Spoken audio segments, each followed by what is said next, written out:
Mitohitra ny fampiroboroboana ny ahitao arakajy mirindra sy ny fanabeazana manerana Madagasikara araka mively rano ny filohan'ny Repoblika larina faha-efatra fampianarana ho an'ny rehetra napetraka atao hifanadiana antsena volo sy mananjary ny fotodrafitrasa sy fitaovana nomerika tanjona ny ampidirana ny nomerika ho fitaovana entina hanamorana ny asa sy ny andavanandrom-piainan'ny mponina hoy ny tarain'ny kabinetra ministeran'ny postra sy ny fifandraisan-davitra. Fanazavana.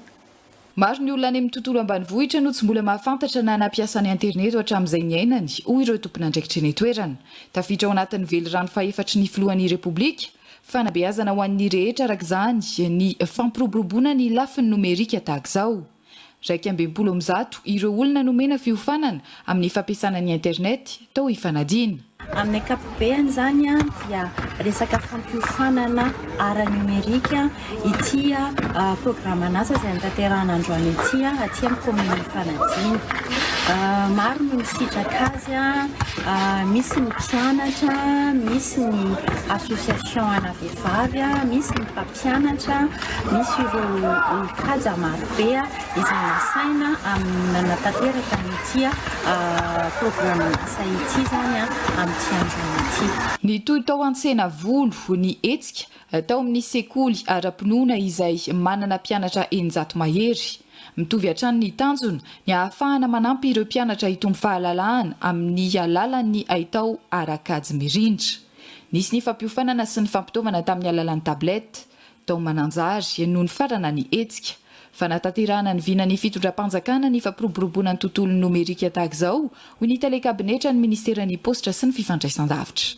Verano voakasika eto zany dia verano faha-efatra ao anatin'ny éducation precoce.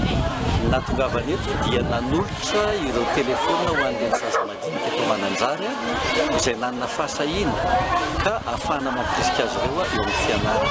Fantatra bavarano izay. Ilay izy tsy vitany hoe nanome fotsiny ihany fa mitondra ihany koa ny ataontsika hoe ireo fampianarana. Na ataontsika hoe ny fampianarana ara-numerika zany hoe vulgarisation numerika ho an'ireo mpianatra eto amin'ny BEPP Masindrana ary koa ho an'ireo mpampianatra amin'ny fampianarana sur base ordinateur fampiasana ny internet sy ny manodidina ny numerika rehetrarehetra. Eny tsy eo Antananarivo ihany, tsy eny Andrenivohitra fa araka ny baikon'Andriamatoa Filoha dia hoe manerana Madagasikara ny hitondrana ny fampandrosoana fa tsy eo Antananarivo ihany. Dia faly izay eto amin'ny ministera nanatanteraka izay hetsika izay androany ary saorana isika mpiara-miasa ety anivon'ny faritra. Mbola hitoy any amin'ny faritra hafa ny fanombohana ny tetikasa ity hoy ny tele-kabinetra ny ministeran'ny postra sy ny fifandraisan-davitra ary ny fampiroboroboana ny ahitao arakajy mirindra.